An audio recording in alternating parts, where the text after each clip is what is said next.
Welcome to संकल्प classes. तो आज बच्चों हम अपने न्यूमेरिकल एबिलिटी के कोर्स का पहला लेक्चर नंबर सिस्टम। हम न्यूमेरिकल एबिलिटी में किस ऑर्डर में चलेंगे, क्या क्या टॉपिक्स इंपॉर्टेंट हैं, ये सारी बातें हम ऑलरेडी डिस्कस कर चुके हैं लेक्चर 0 में, जिसमें हमने नो योर सब्जेक्ट का एक वीडियो बनाया था और उसमें हमने सारे टॉपिक्स के बारे में डिटेल में आपको समझाया था कि किस ऑर्डर में हम जाएंगे और क्या क्या चीजें हम कवर करेंगे न्यूमेरिकल एबिलिटी में। और लेक्चर 0 में भी आपको ये बात समझाई गई थी कि हमारे न्यूमेरिकल एबिलिटी में जो शुरू के 4 चैप्टर्स हैं वो बड़े इंपॉर्टेंट हैं, क्योंकि जितने भी फंडामेंटल चीजें हैं जो 6 to 8 के मैथ्स को अच्छे से आपस में कनेक्ट करती हैं, हम शुरू के 3-4 चैप्टर्स में वो सारी बातें करने वाले हैं। जैसे हमने चैप्टर 1 में हमने क्या स्टार्ट करना है, अपना नंबर सिस्टम। और नंबर सिस्टम और उसमें बहुत सारी डेफिनेशंस हैं, प्रॉपर्टीज हैं, लॉज ऑफ एक्सपोनेंट्स हैं, ठीक है ना। फिर क्यूब्स एंड क्यूब रूट्स हम कवर करेंगे सेकंड चैप्टर। फिर थर्ड चैप्टर हमारा बॉड मास, जिसमें लॉज ऑफ अलजेब्रा आ जाते हैं। और फोर्थ चैप्टर हमारा सिंप्लीफिकेशन, जो इन तीनों चैप्टर्स का एप्लीकेशन है। तो सिंप्लीफिकेशन तक आपको बहुत ध्यान से, बहुत बेसिक से सारी चीजों को समझना है। हाँ, हो सकता है आप में से कुछ स्टूडेंट्स ऐसे भी हों जिन्होंने 11th-12th में मैथमेटिक्स को ऑप्ट किया हो, तो उनके लिए ये टॉपिक्स नेचुरली आसान होंगे। बट जिन बच्चों ने सिर्फ क्लास 10 तक का मैथमेटिक्स कवर किया है, या 10 तक का मैथमेटिक्स उतना स्ट्रांग नहीं था जिन बच्चों का, तो उन बच्चों के लिए ये वीडियोस बहुत इंपॉर्टेंट है, क्योंकि इसमें मैथ्स के कोर फंडामेंटल्स को हम डिस्कस करने जा रहे हैं। ठीक है, तो स्टार्टिंग विद द टॉपिक, सबसे पहले हम नंबर सिस्टम की बात करेंगे, क्योंकि जब भी मैथमेटिक्स की बात होगी तो नंबर्स की बात होगी, नंबर्स की बात होगी तो नंबर सिस्टम की बात होगी। और नंबर सिस्टम में बेटा सबसे पहले, नंबर सिस्टम में सबसे पहले हम बात करते हैं नेचुरल नंबर्स की। नेचुरल नंबर्स क्या है? Natural numbers are those numbers which are used for the purpose of counting. चीजों को गिनने के लिए जिन नंबर्स का यूज होता है उनको हम नेचुरल नंबर्स बोलते हैं। और ये हम बड़ा कॉमनली भी यूज करते हैं। भाई जैसे आप कहोगे मेरे 3 फ्रेंड्स हैं, मेरे पास 10 रुपए हैं, मेरे पास 50 से टॉफीज हैं, तो the numbers which are used for the purpose of counting they are called natural numbers. और नेचुरल नंबर्स को हम डिनोट करते हैं with the symbol of N. N stands for natural number. और जैसे मैंने अभी आपको कहा, नेचुरल नंबर्स में क्या क्या इंक्लूड होगा? Natural numbers will constitute counting numbers, that is 1 2 3 4 5 and so on.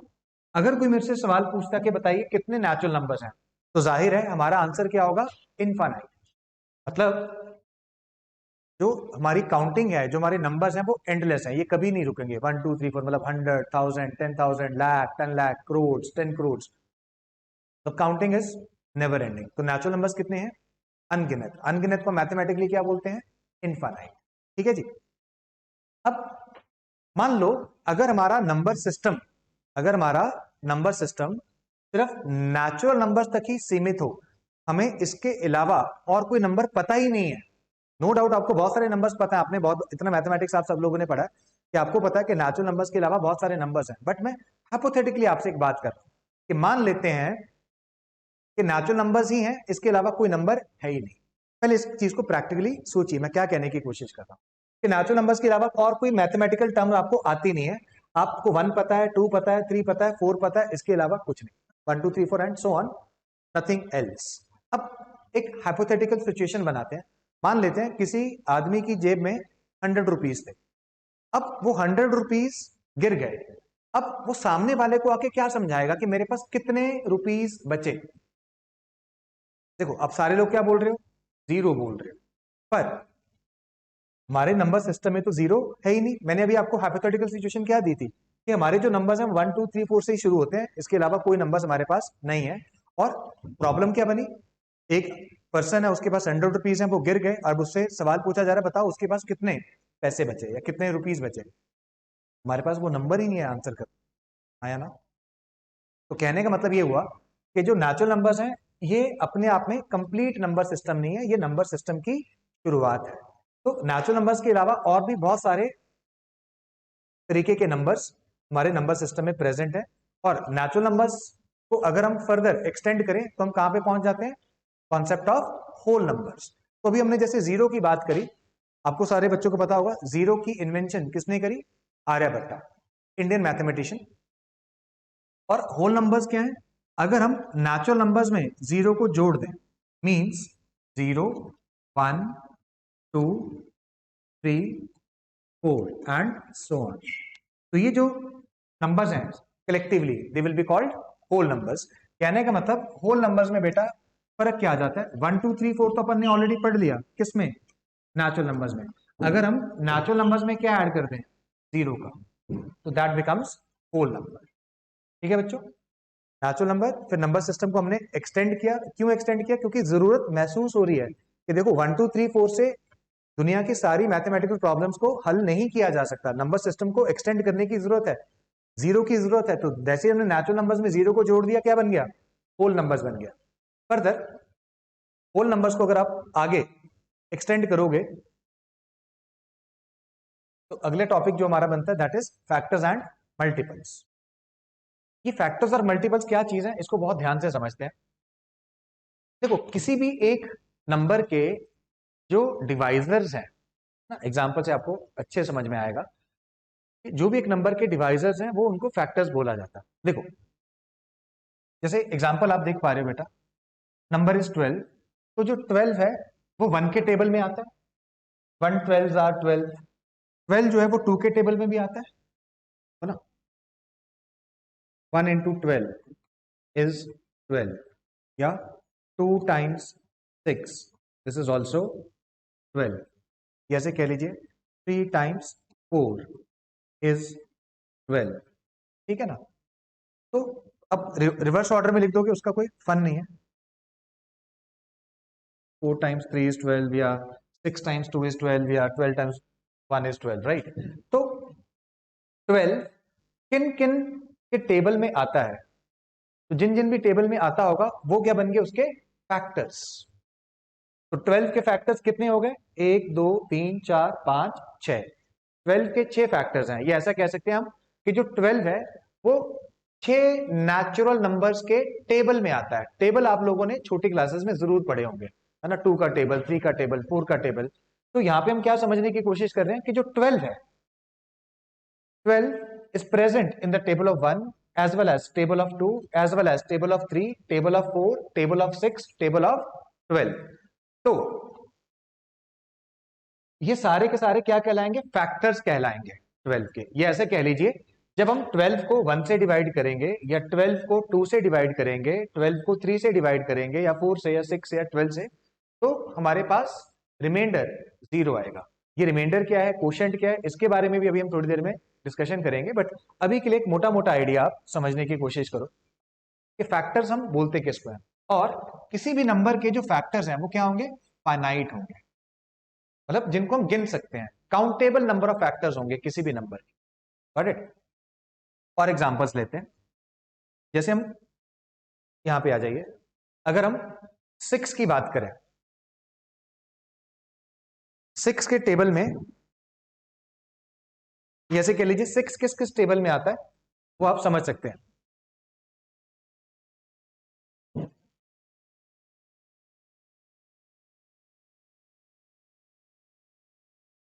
Factors of 6, सोचो एक बार क्या क्या हो जाएगा, वैसे लिखा ही हुआ है।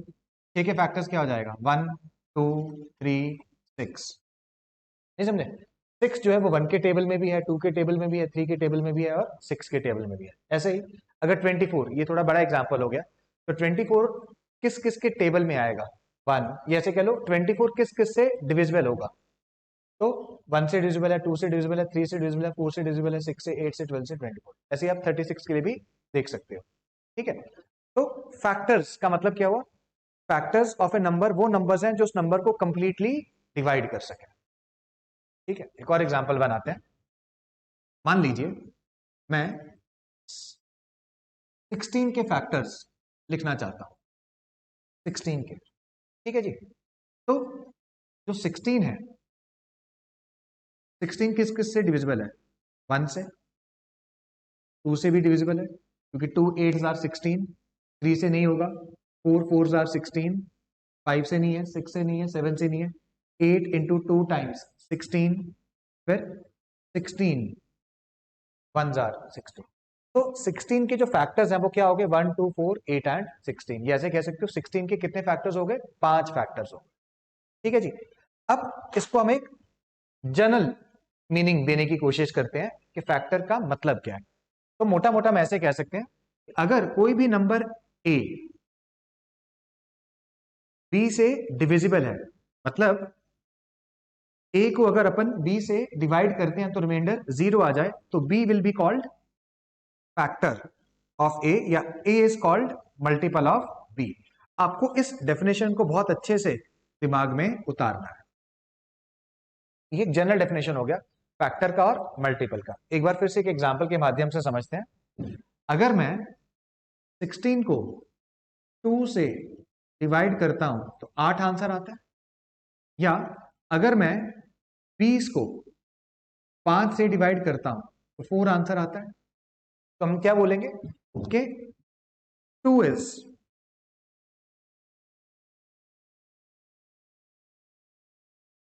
फैक्टर ऑफ 16, क्योंकि 2 16 को डिवाइड करता है, या 16 2 से डिविजिबल है, तो 2 इज फैक्टर ऑफ 16, या 5 is factor of 20।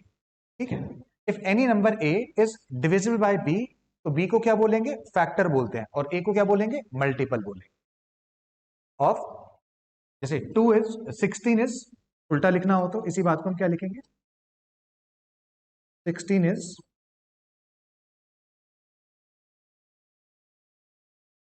Multiple of 2। जब मैं कहता हूं 16 इज मल्टीपल ऑफ 2, मींस जो 16 है वो 2 के टेबल में प्रेजेंट है समवेयर, मतलब 2 8s आर 16 समथिंग लाइक। ठीक। तो फैक्टर्स किसको बोलते हैं, मल्टीपल्स किसको बोलते हैं। ठीक है जी। अब फैक्टर्स में कुछ फंडामेंटल प्रॉपर्टीज हैं, इन पे ध्यान लगाते हैं। सबसे पहली प्रॉपर्टी क्या फैक्टर की, 1 is a factor of every number. बहुत ऑब्वियस ही बात है, अगर हम किसी भी नंबर को 1 से डिवाइड करेंगे डिवाइड हो जाएगा, तो 1 तो हर नंबर का फैक्टर होगा ही होगा। फिर हर नंबर खुद का फैक्टर होगा। अब इन दोनों बातों को ध्यान से समझिए। अब मान लो हम नंबर ले लेते हैं 8, ए इज 8, तो 8 के फैक्टर्स में देखो कौन कौन आएगा, 1 आएगा, 2 भी आएगा, 4 भी आएगा, और 8 भी आएगा। 1 2 4 8 ये सारे क्या फैक्टर्स हैं। तो किसी भी नंबर के लिए 1 फैक्टर होगा ही होगा, और नंबर इटसेल्फ भी फैक्टर होगा ही होगा। ये हम समझने की कोशिश कर रहे हैं फर्स्ट 2 प्रॉपर्टीज में। ठीक है। फिर every factor of a number is exact divisor, ये बात हम ऑलरेडी कर चुके हैं कि जो फैक्टर होगा वो उस नंबर को कंप्लीटली डिवाइड करेगा, एग्जैक्ट डिवाइजर होगा। चौथा पॉइंट और बहुत ही इंपॉर्टेंट, जब भी हम किसी भी नंबर का एक फैक्टर सोचेंगे, जो फैक्टर होगा वो उस नंबर से छोटा होगा या मैक्सिमम उसके बराबर हो सकता है। अब वापस इस एग्जांपल पे आइए। 8 के जो फैक्टर्स हैं वो क्या क्या हैं, 1 2 4 8। तो जो भी 8 के फैक्टर्स हैं वो सारे फैक्टर्स या तो 8 या 8 से छोटे हैं। तो जब भी हम एक नंबर का फैक्टर ढूंढ रहे होंगे, उसकी जो वैल्यू होगी उस नंबर से छोटी होगी या मैक्सिमम उस नंबर के बराबर हो सकती है, क्योंकि 1 सबसे छोटा फैक्टर है और नंबर इटसेल्फ सबसे बड़ा फैक्टर है। 8 पे आ जाइए। 8 के लिए 1 सबसे छोटा फैक्टर है और 8 सबसे बड़ा फैक्टर है। एक नंबर का फैक्टर उस नंबर से बड़ा नहीं हो सकता, मैक्सिमम वैल्यू। और लास्ट, ये बात भी हम ऑलरेडी कर चुके हैं, किसी भी नंबर के जो फैक्टर्स हैं वो काउंटेबल होंगे। काउंटेबल का मतलब है फाइनाइट होंगे, जिनको हम गिन सकते हैं। जैसे इस एग्जांपल में वापस आ जाइए। 8 के फैक्टर्स कितने हैं, तो हम बोलेंगे भाई 4 फैक्टर्स हैं। कौन कौन से, 1 2 4 और 8। That's it. और एग्जांपल बना देते हैं। जैसे अपन बात कर लेते हैं 36 की। तो 36 के फैक्टर्स क्या क्या है। सबसे छोटा फैक्टर हमने बात कर ली 1, फिर 2 भी इसका फैक्टर है, 3 भी इसका फैक्टर है, 4 भी इसका फैक्टर है, 6 भी इसका फैक्टर है, देन 9 इसका फैक्टर है, 12 इसका फैक्टर है, 18 इसका फैक्टर है, और 36 इसका फैक्टर है। तो 36 के टोटल कितने फैक्टर्स हो गए, 9 फैक्टर्स हो गए, जिसमें से सबसे छोटा फैक्टर कौन है, 1, और सबसे बड़ा फैक्टर कौन है, नंबर इटसेल्फ। तो टोटल कितने फैक्टर्स हैं, 9 है। 9 का मतलब किसी भी नंबर के जो फैक्टर्स हैं वो फाइनाइट होंगे, काउंटेबल होंगे। ठीक। तो what are factors of a number, ये क्लैरिटी बन गई है यहाँ पे। तो मल्टीपल जो है ना बेटा, ये फैक्टर्स का जस्ट ऑपोजिट हो जाता है। ऑपोजिट होने से जो मल्टीपल का क्या मतलब हुआ यहाँ पे कि जो भी नंबर्स उस नंबर के टेबल में आते हैं। फॉर एग्जाम्पल मेरे को मान लेते हैं कि मेरे को मल्टीपल्स ऑफ 6 चाहिए। ये टेबल मैंने एक आइडिया के लिए दिया था।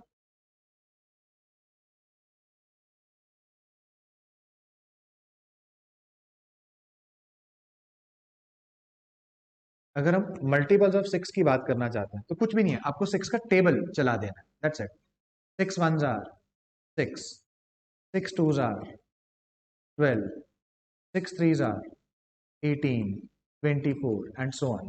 What I am saying here कि जो 6 12 18 24 एंड सो ऑन आर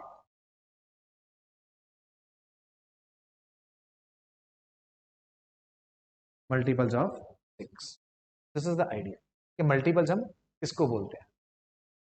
जो भी नंबर्स एक पर्टिकुलर नंबर के टेबल में आते हैं उनको हम मल्टीपल्स बोलते हैं। जैसे 4 के टेबल की अगर हम बात करें, 4 का टेबल हम थोड़ा शॉर्ट में लिखते हैं, जैसे 4 1s are 4, 4 2s are 8, 4 3s are 12, 4 4s are 16। तो जो भी नंबर्स 4 के टेबल में है they are multiples of 4।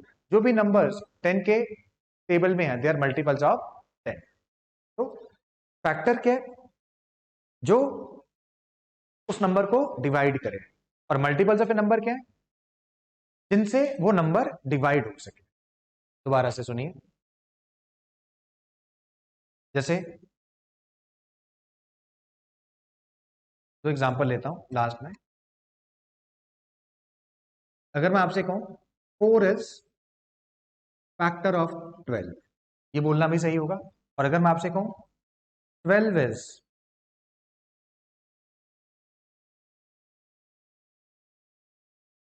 Multiple of 4, तो ये बोलना भी सही होगा। ठीक है ना? तो जब भी हम किसी भी नंबर का फैक्टर ढूंढेंगे, वो फैक्टर उस नंबर से, जैसे 4 12 का फैक्टर है, तो जो 4 है वो 12 से छोटा है। ये ऐसे कह सकते हैं कि 4 के टेबल में 12 आता है। और यही बात हमने यहां पर भी करी, क्योंकि 12 4 के टेबल में है तो 12 को क्या बोलेंगे? मल्टीपल बोलेंगे। और 4 को क्या बोलेंगे? फैक्टर बोलेंगे। 12 का फैक्टर एंड मल्टीपल्स का ये मतलब है। ठीक है?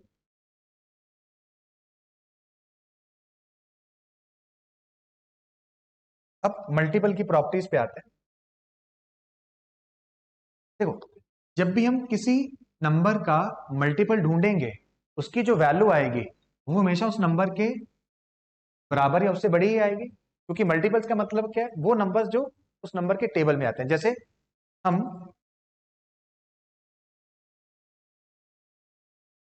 अगर हम मल्टीपल्स ऑफ 5 की बात करें, तो what are the multiples of 5? मतलब what are the numbers which comes in the table of 5? तो वो कौन कौन से नंबर्स होंगे? 5 1s are 5, 5 2s are 10, 5 3s are 15, 5 4s are 20 and so on। तो जो भी नंबर्स 5 के टेबल में है वो मल्टीपल्स हैं। और ये जितनी भी वैल्यूज हैं वो हमेशा 5 से या उस नंबर से बराबर है या उससे बड़ी हो। First property. सेकेंड प्रॉपर्टी, किसी भी नंबर के जो मल्टीपल्स हैं वो कितने होंगे? अनगिनत, अनकाउंटेबल। अनकाउंटेबल को मैथमेटिक्स की लैंग्वेज में क्या बोलते हैं? इनफाइनाइट।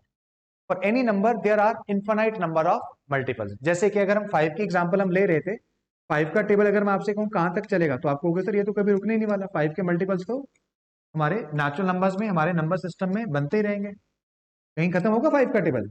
अब 5 5 ऐड करते जाओ, नया नया नंबर मिलता जाएगा। तो किसी भी नंबर के जो मल्टीपल्स हैं वो कितने होंगे? इनफाइनाइट हो। और वही जैसे every number is factor of itself, उसी तरीके से every number is multiple of itself. उसका रीजन बहुत सिंपल है भाई। 5 टाइम्स 1 इज 5। तो आप इसको कैसे भी यूज कर सकते हो, क्योंकि 5 5 के टेबल में आता है, तो 5 5 का फैक्टर भी है और 5 5 का मल्टीपल भी। मींस इन जनरल अगर अपन बात करें तो a टाइम्स 1 इज a, और you can say a divides a gives me 1, because a को डिवाइड कर रहा है तो a का फैक्टर भी कहलाएगा, और क्योंकि a के टेबल में आता है तो a का मल्टीपल भी कहलाएगा। ठीक है ना? तो every number is factor of itself and every number is multiple of itself because of 1। अब ये बड़ी इंपॉर्टेंट बात हम करने जा रहे हैं। यहां पे मैंने देखा है कि कुछ बच्चों को इस एल्गोरिदम में इस छोटी सी बात में कंफ्यूजन रहता है। ठीक है, जो इसका एग्जैक्ट सेटअप है इस पे अपन डिटेल में बात करेंगे, आराम से बात करेंगे। पहले मैं कुछ एग्जाम्पल लेना चाहूंगा। जैसे आप दो नंबर्स पकड़ो, इस एग्जाम्पल में मैं लेटर से मैं ए मान लेता हूं किसको 17 और बी मान लेता हूं 5। तो अगर मैं बी को सॉरी ए को बी से डिवाइड करूं,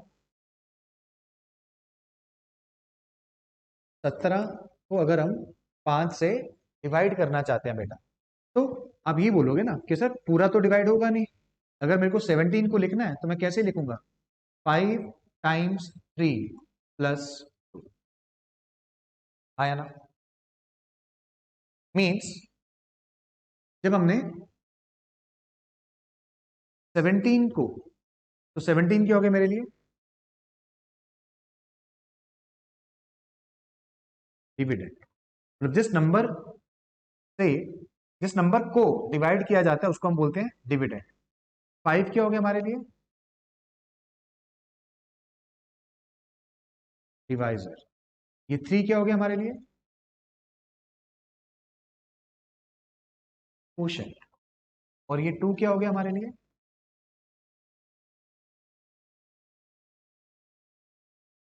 रिमाइंडर। ठीक है ना? Dividend is always equals to divisor times quotient plus remainder. एक एग्जांपल और देख, अब जैसे मान लीजिए हमें 15 और 6, तो 15 बड़ा नंबर है, तो यहाँ पे ए कौन हो गया हमारे लिए, ए का काम कौन करेगा 15, और हमारे लिए बी का काम कौन करेगा 6। तो अगर हम 15 को 6 से डिवाइड करते हैं तो कैसे लिखेंगे बेटा, अब बोलोगे 15 तो अगर हम 6 से डिवाइड करें तो 6 2 ज़ा 12, 2 के 6 के टेबल में मैक्सिमम 12 तक आएगा, और पीछे जो रिमाइंडर है वो कितना बच गया, रिमाइंडर लेफ्ट आउट इज 3। तो फिर से 15 हो गया मेरे लिए डिविडेंड,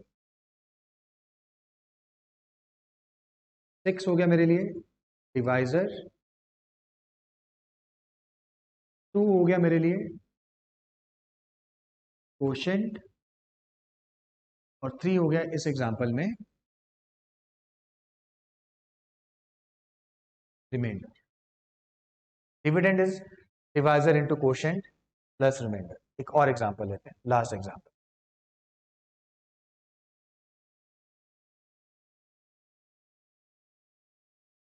जैसे 21 एंड 4, अब इसको थोड़ा क्विकली लिखते हैं।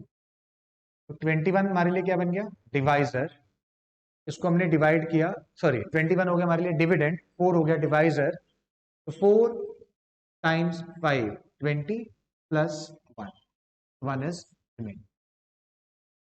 अब इन चारों एग्जांपल्स में या तीनों एग्जांपल्स में एक चीज आपको समझनी थी, वो ये कि जो रिमाइंडर है it is always less than divisor. Remainder की वैल्यू हमेशा डिवाइजर से स्मॉलर है। जैसे इस एग्जांपल में अगर हम देखें, डिवाइजर कौन है 4, तो रिमाइंडर कौन है 1, तो जो 1 है वो 4 से स्मॉलर है।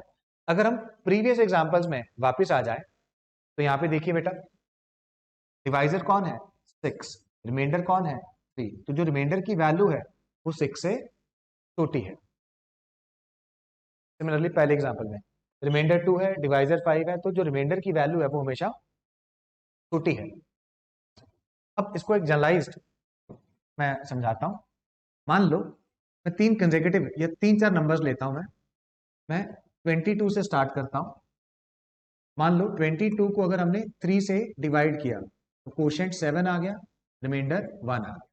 फिर 23 ले लेते हैं, अगर मैं 23 को 3 से डिवाइड करता हूं, क्वोशिएंट अभी भी 7 आएगा, बस रिमाइंडर 2 हो जाएगा। बट अगर मैं 24 कर देता हूं, अगर मैं 3 से डिवाइड करता हूं तो कोशेंट 8 आ जाएगा बट रिमाइंडर 0 आ जाएगा। इसका मतलब क्या हुआ कि जब हम किसी भी नंबर 3 से डिवाइड कर रहे हैं, अगर डिवाइजर 3 है तो रिमाइंडर की वैल्यू या तो 0 है या 1 है या 2 है। Means value of the remainder is always smaller than the value of divisor. ऐसा होगा ही होगा। तो अब इस कॉन्सेप्ट को हम एक जनरल शेप दे देते हैं बेटा। तो हमने क्या देखा कि अगर कोई भी नंबर ए बी से बड़ा है तो ए को हम क्या बोल देंगे, डिविडेंड। तो ये नंबर मेरे लिए क्या बन गया, ए मतलब डिविडेंड। बी क्या बन गया मेरे लिए, divisor. And dividend is divisor into quotient. Quotient को हम जनरली क्यू से और रिमाइंडर को आर से। और मैंने क्या समझाया कि जो रिमाइंडर की वैल्यू है वो हमेशा किससे छोटी होगी, डिवाइजर से छोटी होगी। मींस जो रिमाइंडर की पॉसिबल वैल्यूज हैं, अगर हम किसी भी नंबर को बी से डिवाइड कर रहे हैं तो रिमाइंडर की जो पॉसिबल वैल्यूज हैं वो क्या क्या हो सकती हैं, 0 हो सकती है, 1 हो सकती है, 2 हो सकती है, 3 हो सकती है, पर मैक्सिमम बी से एक कम। जैसे अगर हम इस एग्जाम्पल में वापस आए, अगर हम 3 से डिवाइड कर रहे हैं तो यहाँ पे हमारे लिए बी कितना हो गया बेटा, इस एग्जाम्पल में, इन दिस एग्जाम्पल बी कितना है, 3। अगर बी 3 है तो रिमाइंडर की पॉसिबल वैल्यूज क्या है, या तो 0 है या 1 है या 2 है। ठीक, remainder is always smaller than b, but yes it can be any number which is smaller than b। इस बात को एक बार फिर से समझने की कोशिश करते हैं। अब हम 4 के रिस्पेक्ट में बात करते हैं। लेट अस से 21 को अगर हम 4 से डिवाइड करते हैं तो 5 कोशेंट आ गया और 1 रिमाइंडर आ गया। अगर हम 22 को 4 से डिवाइड करते हैं तो कोशेंट अभी भी 5 है बट रिमाइंडर 2 हो गया। अगर हम 23 को 4 से डिवाइड करते हैं तो रिमाइंडर 3 हो गया है। और अगर हम 24 को 4 से डिवाइड करते हैं, कोशेंट बढ़ गया है बट रिमाइंडर 0 है। इसका मतलब यहाँ पे पॉसिबल वैल्यूज ऑफ रिमाइंडर क्या क्या है, आइदर रिमाइंडर इज 0 और 1 और 2 और 3। तो whenever we are dividing the number by 4, remainder की जो भी पॉसिबल वैल्यूज हैं they are smaller than the divisor. Means for any two numbers, जैसे अभी हमने बात भी करी थी, एक बार फिर से ऑब्जर्व करते हैं क्या हमने सीखने की कोशिश करी। जब भी हम किसी भी नंबर a को b से डिवाइड करते हैं, कुछ कोशेंट आ जाएगा, कुछ रिमाइंडर आ जाएगा, बट रिमाइंडर की जो पॉसिबल वैल्यूज हैं डिपेंडिंग कि a क्या है और b क्या है, रिमाइंडर की जो पॉसिबल वैल्यूज हैं it can be 0, can be 1, can be 2, but maximum remainder की वैल्यू क्या हो सकती है, b माइनस 1 हो सकती है। जैसे यहाँ पे अगर डिवाइजर 4 है तो रिमाइंडर की मैक्सिमम वैल्यू 3 होगी, 3 से ज्यादा नहीं।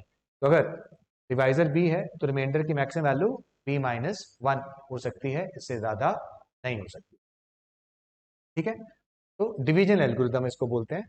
आप एक बार इसको ध्यान से पढ़ लीजिए। अब कि अगर a और b कोई भी दो नंबर्स हैं, for any two numbers a and b we can find quotient and remainder, but जो रिमाइंडर होगा वो हमेशा b से छोटा होगा और रिमाइंडर की जो रेंज होगी वो 0, 1, 2 से चलते हुए मैक्सिमम कहां तक, b माइनस 1 तक जा सकते। क्लियर? तो उसको हम बोलते हैं division algorithm. Means dividend is divisor into quotient plus remainder. ये मैथ्स की एक बहुत फंडामेंटल प्रॉपर्टी है, इसके मल्टीपल एप्लीकेशंस हैं। आपको लग रहा होगा कि सर इतनी बेसिक बातें क्यों पढ़ाई जा रही हैं। ठीक, आज हमारा पहला लेक्चर है, तो जितना हम डेप्थ में जाके जितना हम फंडामेंटली चीजों को पकड़ सके, मैंने कहा ना, उतने ही हमारे लिए आगे आने वाले चैप्टर्स हमारे लिए आसान हो जाएंगे। ठीक है, तो मेरा पर्पस क्या रहेगा कि हम फंडामेंटल्स पे एक बारी अच्छे से टाइम इन्वेस्ट कर लें, सो दैट आगे के जो टॉपिक्स हैं वो अपने को परेशान नहीं कर। इसके बाद बच्चे हम बात करेंगे प्राइम नंबर्स की। ये भी स्पेशल नंबर्स होते हैं प्राइम नंबर्स। अभी हमने फैक्टर्स और मल्टीपल्स की बात करी ना, तो जो प्राइम नंबर्स का डेफिनेशन है वो फैक्टर्स और मल्टीपल्स ही कहीं ना कहीं कनेक्टेड है। अब देखो, हमने 8 के फैक्टर्स बताओ पहले। 8 के फैक्टर्स क्या क्या हो सकते हैं, सारे बच्चे अपनी कॉपी में लिख के देखो। 8 के फैक्टर्स कितने हो गए, कौन कौन है, 1 है, 2 है, 4 है, 8 है। तो 8 को हम प्राइम नंबर नहीं बोले। प्राइम नंबर कौन होगा, जिसके दो ही फैक्टर्स होंगे, कौन कौन? एक 1 और एक नंबर इट्स। प्राइम नंबर कौन है? वो नंबर्स, वो नेचुरल नंबर्स जिनके दो ही फैक्टर्स हैं, और कौन? एक 1 और एक नंबर इट्स। जैसे हम बात करते हैं 3 की, 3 के फैक्टर्स क्या क्या हैं? एक 1 है, एक 3 है। ये हम बात करें 7 की, तो उसके फैक्टर्स क्या हैं? एक 1 है और एक 7 है। अगर हम बात करें 11 की, तो 11 के फैक्टर्स क्या हैं? एक 1 है और एक 11 है। तो यहां पे मैं बोलूंगा 3 is a prime number because it has only 2 factors. 7 is a prime number because it has only 2 factors. Yeah, 11 is also a prime number because it has only 2 factors. तो ये डेफिनेशन है प्राइम नंबर्स का। तो prime numbers क्या हुए बच्चों? वो natural numbers which have only 2 factors, और वो कौन कौन है? एक 1 और एक नंबर इट्स। That's it. या फैक्टर्स जैसे समझाया गया था, फैक्टर्स क्या है? ऐसे नंबर्स जो गिवन नंबर से डिविजिबल है, ठीक है ना? तो अगर एक नंबर दो ही चीजों से डिविजिबल है, एक 1 से और एक नंबर इटसेल्फ से, तो उस नंबर को हम क्या बोलेंगे? Prime number. ये एग्जांपल्स आपके सामने मेंशन्ड है, जैसे 2, 3, 5, 7, 11, they all are prime number. Reason, जितने भी एग्जांपल्स आपको दिखाई दे रहे हैं, इन सारे नंबर्स के दो ही फैक्टर्स हैं। ये ऐसे कह सकते हैं, प्राइम नंबर्स जो होंगे वो दो ही नंबर से डिविजिबल होंगे। कौन कौन से? एक 1 से डिविजिबल होगा और एक नंबर इटसेल्फ से। Correct? What are prime numbers? इसके बाद बेटा हम बात करेंगे प्रॉपर्टीज ऑफ प्राइम नंबर्स की।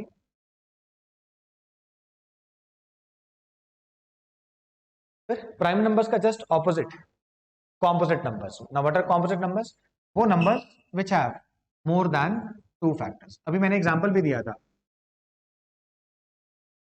जैसे कि 16 के बहुत सारे फैक्टर्स हैं। 1 है, 2 है, 4 है, 8 है, 16 है। तो इट हैज 5 डिफरेंट फैक्टर्स।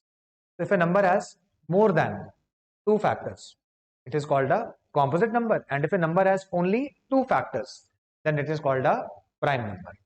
अब यहाँ पे छोटी छोटी प्रॉपर्टीज हैं। 1 है ना बेटा, जो 1 ना तो प्राइम नंबर में कंसीडर होगा ना कॉम्पोजिट नंबर में। रीजन, 1 का एक ही फैक्टर है, और 1 का फैक्टर कौन है? 1 ही है। तो प्राइम नंबर्स के लिए क्या रिक्वायरमेंट है? दो फैक्टर्स होने चाहिए, एक 1 और एक नंबर इटसेल्फ। और कॉम्पोजिट नंबर के लिए क्या कंडीशन है? It has more than 2 factors. पर जो 1 है ना, 1 का एक ही फैक्टर है, तो इसका मतलब ना तो वो प्राइम नंबर हुआ और ना वो कॉम्पोजिट नंबर हुआ। Similarly 4 is the smallest composite number. देखो, अगर हम काउंटिंग शुरू करें, 1 क्या है? ना तो प्राइम है ना कॉम्पोजिट है। 2 क्या है? प्राइम नंबर हुआ। क्यों? क्योंकि 2 के दो फैक्टर्स हैं, एक 1 और एक 2। 3 क्या है? Prime number. 4 क्या बन गया? कॉम्पोजिट। तो 4 is the smallest composite number, and 2 इकलौता इवन प्राइम नंबर है। मतलब 2 के बाद जितने भी प्राइम नंबर्स होंगे वो ऑड नंबर्स होंगे। 2 के बाद जितने भी प्राइम नंबर्स होंगे वो ऑड होंगे। एग्जांपल से समझिएगा, अगर हम प्राइम नंबर्स की बात करना चाह रहे हैं, तो 2 is the only even prime number, फिर 3 आता है, फिर 5 है, 7 है, 11 है, 13 है। 2 के बाद जितने भी प्राइम नंबर्स हैं वो सारे के सारे ऑड है। ठीक है? तो 2 is the only even prime number for the smallest composite number. और जो 1 है, ना तो प्राइम नंबर में काउंट होगा और ना वो कॉम्पोजिट नंबर में काउंट होगा। ठीक? और आज का जो हमारा लास्ट टॉपिक है बेटा, that is prime factorisation of a given number. देखो, हम किसी भी नंबर के ना फैक्टर्स बनाते हैं। मैं 16 के एग्जांपल से स्टार्ट करता हूं। जैसे कि मेरे को 16 के फैक्टर्स ढूंढने हैं, तो 2 डिवाइडेड बाय 16 8 आ गया। 8 डिवाइडेड बाय 2 4 आ गया। फिर देखो 4 का सबसे छोटा डिवाइजर 2 है, ये फिर से 2 आ गया। और ये प्रोसेस कब तक कंटिन्यू करना है? जब तक हमारे पास 1 नहीं आता, समथिंग लाइक। अगर आप इस ज्योमेट्री को देख पा रहे हो ना, ये लिखा हुआ है यहाँ पे भी, अगर हमने 16 को 2 से डिवाइड किया 8 बच गया, फिर 8 को 2 से डिवाइड किया 4 बच गया, फिर 4 को 2 से डिवाइड किया 2 बच गया। इसका मतलब हम 16 को लिख सकते हैं 2 into two into two into two. तो क्या हो गया, हमने एक कॉम्पोजिट नंबर को, ये 16 क्या है, कॉम्पोजिट नंबर, हमने इस कॉम्पोजिट नंबर को प्राइम फैक्टर्स के प्रोडक्ट में रिप्रेजेंट कर दिया। एक बार फिर से सुनिए क्या बोला मैंने। 16 एक कॉम्पोजिट नंबर है, हमने 16 को किस में रिप्रेजेंट कर दिया, प्राइम फैक्टर्स में। हाँ, बात यह है कि इस एग्जांपल में जो 16 में जो प्राइम नंबर कॉन्स्टिट्यूट है वो सिर्फ और सिर्फ 2 से ही ये 16 बना हुआ है। only prime number present in 16 is 2, otherwise 16 is a composite number। हम हर एक composite number को उसके प्राइम फैक्टर्स के मल्टीप्लीकेशन में रिप्रेजेंट कर सकते हैं, और इस प्रोसेस को हम बोलते हैं प्राइम फैक्टराइजेशन। और एग्जांपल से सीखते हैं।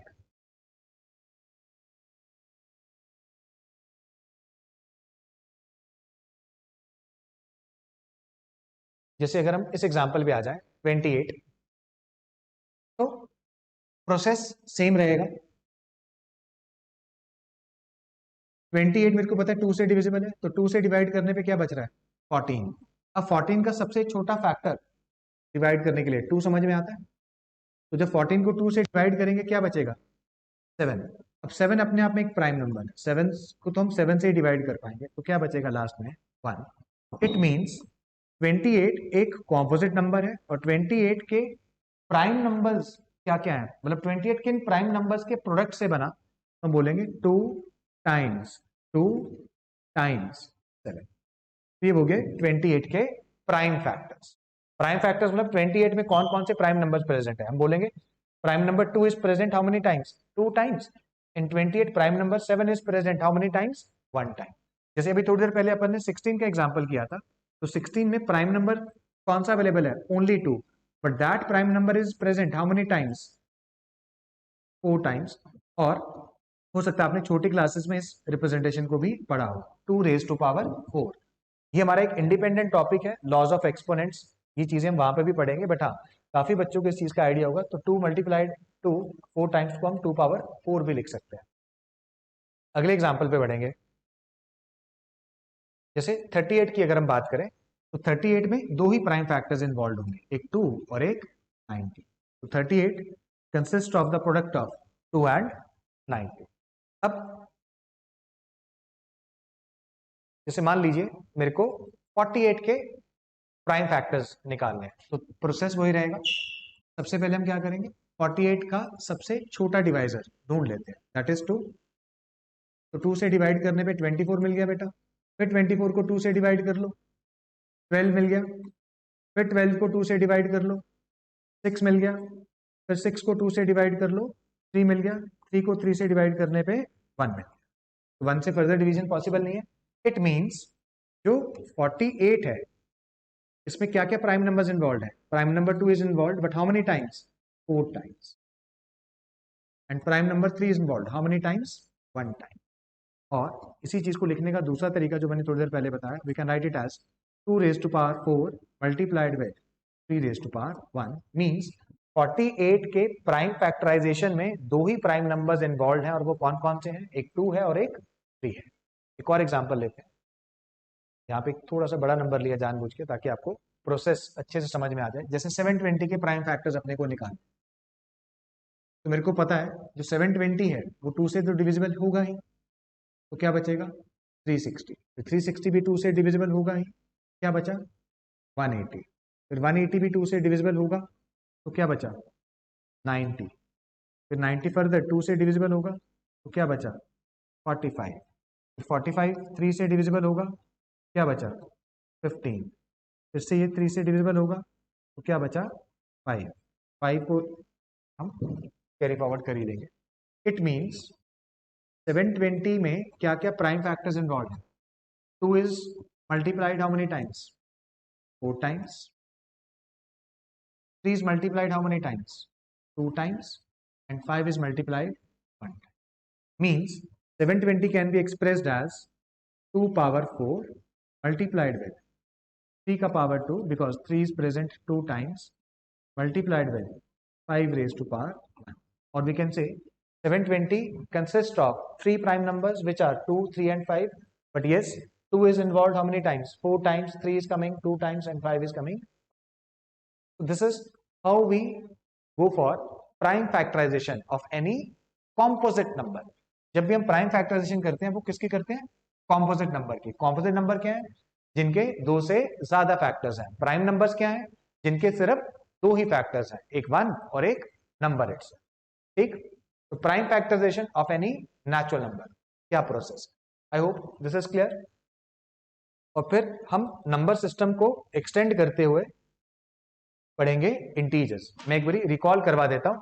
आज की क्लास जब हमने स्टार्ट करी, हमने सबसे पहले किससे स्टार्ट किया? नेचुरल नंबर से। What are natural numbers? The numbers which are used for the purpose of counting 1 2 3 4 and so on. फिर नेचुरल नंबर से हमने बनाया होल नंबर्स। होल नंबर्स के लिए क्या किया? हमने कहा नेचुरल नंबर्स में अगर हम जीरो को एड ऑन कर दें तो zero along with the natural numbers क्या बन गया? Whole numbers. अब हम नंबर सिस्टम को फर्दर एक्सटेंड करने जा रहे हैं और नेक्स्ट टाइप ऑफ नंबर्स जो हम इंट्रोड्यूस करने जा रहे हैं दैट आर इंटीजर्स। इंटीजर्स को हम किस सिंबल से रिप्रेजेंट करते हैं? या तो जेड से या आई से। और इंटीजर्स हैं क्या? इंटीजर्स में सारे नेचुरल नंबर्स आ जाएंगे, होल नंबर, जीरो और नेचुरल नंबर के नेगेटिव्स। फिर से सुन लीजिए, इंटीजर्स में क्या आएगा? सारे नेचुरल नंबर्स, उनके नेगेटिव्स और उसके साथ साथ जीरो। अब देखो, दोबारा से देखो। देखो नेचुरल नंबर्स में बेटा क्या आया? 1 2 3 4, ये बन गए नेचुरल नंबर्स। नेचुरल नंबर्स में हमने जोड़ दिया जीरो, क्या बन गया? Whole numbers. अब मैं क्या कह रहा हूं कि जितने भी नेचुरल नंबर्स हैं इनके नेगेटिव नंबर्स भी ले आओ। जैसे 1 के कोरस्पॉन्डिंग क्या आ गया? -1। 2 के कोरस्पॉन्डिंग क्या आ गया? -2। 3 के कोरस्पॉन्डिंग क्या आ गया? -3। तो ये सारे के सारे नंबर्स क्या कॉन्स्टिट्यूट करते हैं? Integers. Means natural numbers along with their negatives and zero constitute integers। ठीक है, तो नंबर सिस्टम हमारा धीरे धीरे बढ़ता जा रहा है। सबसे पहले नेचुरल नंबर्स आए, फिर जीरो ऐड करके होल नंबर्स आ गया, अब नेचुरल नंबर्स के नेगेटिव भी ऐड कर दिए तो इंटीजर्स बन चुके हैं। ठीक है, इसके बाद हम बात करेंगे क्लासिफिकेशन ऑफ इंटीजर्स की। अब इंटीजर्स को डिफरेंट डिफरेंट क्लासिफिकेशंस दी गई हैं। जैसे कि अगर कोई मेरे से कहता है जी पॉजिटिव इंटीजर्स, तो पॉजिटिव इंटीजर्स बड़ा सिंपल है, वो नंबर्स या वो इंटीजर्स जो पॉजिटिव हो। तो पॉजिटिव इंटीजर्स को हम किससे रिप्रेजेंट करेंगे? z plus. और पॉजिटिव इंटीजर्स में क्या आएगा? 1 आएगा, 2 आएगा, 3 आएगा and so on. Got it? Non negative, देखो इन दोनों लैंग्वेजेस में बड़ा अंतर है। नॉन नेगेटिव का मतलब क्या है? कि वो नंबर नेगेटिव नहीं हो सकता। नॉन नेगेटिव, जब मैं कहता हूं नेगेटिव नहीं हो सकता मतलब जीरो हो सकता है। जीरो को ना तो हम नेगेटिव बोलते हैं ना पॉजिटिव बोलते हैं। तो पॉजिटिव और नॉन नेगेटिव में यही अंतर है कि non negative it includes zero also. मतलब ये जितने भी इंटीजर्स मैं लिख रहा हूं 0 1 2 3 4, इनमें से ऐसा कोई भी इंटीजर नहीं है जो नेगेटिव है, hence called non negative integers. ठीक है, पॉजिटिव इंटीजर्स 1 से स्टार्ट करेंगे पर नॉन नेगेटिव इंटीजर्स 0 से स्टार्ट करेंगे। उसी तरीके से नेगेटिव इंटीजर्स, अगर हम नेगेटिव इंटीजर्स की बात करें, नेगेटिव इंटीजर्स क्या होंगे? -1 -2 -3 -4 एंड सो ऑन। और नेगेटिव में और नॉन पॉजिटिव में फिर वही अंतर आएगा, किसका? जीरो का। नॉन पॉजिटिव में क्या होगा बेटा? जीरो को इंक्लूड नहीं करेंगे। ठीक है ना, सॉरी नेगेटिव में जीरो को इंक्लूड नहीं करेंगे, नॉन पॉजिटिव में हम जीरो को इंक्लूड कर लेंगे। नॉन पॉजिटिव मतलब वो इंटीजर्स जो पॉजिटिव नहीं है। पॉजिटिव नहीं है मतलब या तो नेगेटिव है या जीरो है। मींस नॉन पॉजिटिव में क्या होगा? जीरो आ जाएगा, -1 आ जाएगा, -2 आ जाएगा, -3 एंड सो ऑन। फिर even integers and odd integers, ये क्लासिफिकेशन भी आप समझते हो। इवन इंटीजर्स में क्या होगा? वो इंटीजर्स जो 2 से डिविजिबल है, वो इंटीजर्स जो 2 से डिविजिबल है। और ऑड इंटीजर्स जो 2 से डिविजिबल नहीं है। एक बार फिर से सुन लो, इवन इंटीजर्स कौन है? जो 2 से डिविजिबल है। और ऑड इंटीजर्स कौन है? जो 2 से डिविजिबल नहीं है। इवन इंटीजर्स में कौन आ जाएगा? 0 आ जाएगा, +-2 आ जाएगा, +-4, +-6। ये वो इंटीजर्स हैं जो 2 के मल्टीपल्स हैं या 2 से डिविजिबल है। और ऑड इंटीजर्स कौन है? जो 2 से डिविजिबल नहीं है। तो इसमें कौन आ जाएगा? 1 या -1 आ जाएगा, 3 या -3 आ जाएगा, 5 या -5 आ जाएगा, 7 या -7 आ जाएगा एंड सो ऑन। क्लियर? तो ये क्लासिफिकेशन हो गया इंटीजर्स का, ठीक है। तो आज की क्लास को हम यहीं पे रोकते हैं और नेक्स्ट क्लास में हम इंट्रोड्यूस करेंगे फ्रैक्शंस, डेसिमल्स, रैशनल, इरैशनल का कॉन्सेप्ट। वो थोड़ा हैवी टॉपिक है, अगली क्लास की ड्यूरेशन भी हमारी बड़ी होने वाली है। आज की क्लास बहुत ही फंडामेंटल क्लास थी और आज की क्लास में हमने, अगर हम रिकैप करें, हमने क्या क्या बातें सीखी कि नेचुरल नंबर क्या है, होल नंबर्स क्या है, इंटीजर्स क्या है, प्राइम नंबर्स क्या है, कॉम्पोजिट नंबर्स क्या है, किसी भी कॉम्पोजिट नंबर को प्राइम फैक्टर्स में डिकम्पोज कैसे किया जाता है, और किसी भी नंबर के फैक्टर्स कैसे निकाले जाते हैं और फैक्टर्स का क्या मतलब है, किसी भी नंबर के मल्टीपल्स कैसे निकाले जाते हैं या मल्टीपल्स का क्या मतलब। ये बहुत ही एलिमेंट्री, बहुत ही फंडामेंटल क्लास थी बच्चों आज की, है ना। आज हम क्या किया, हमने थोड़ा सा नंबर्स के साथ फैमिलियर होने की कोशिश की है, ठीक है। और अगली क्लास में आने से पहले जो भी इसका एक वर्कशीट आपको मिलेगा, जिसको हम DTS 1 का नाम देंगे, हर लेक्चर के कोरस्पॉन्डिंग आपके पास एक DTS आएगा। आपको पहले उन क्वेश्चंस को, उस DTS को जरूर अटेम्प्ट कर लेना। अगर आप वो क्वेश्चंस कर लोगे, जब आप उसके बाद अगली क्लास में आओगे, तो अगली क्लास की अंडरस्टैंडिंग आपकी ऑटोमेटिकली इंप्रूव हो जाएगी, ठीक है। बहुत आसान थी, छोटी सी DPP मिलेगी, 20 क्वेश्चन होंगे, उसको करके आइएगा। और अगली क्लास मैंने बोल दिया थोड़ी सी हैवी है, थोड़ी लेंदी भी है, और उसमें और इंपॉर्टेंट बातें हम करने जा रहे हैं, ठीक है बच्चों। आज के लिए रुकते हैं। So thank you, see you in the next class, bye.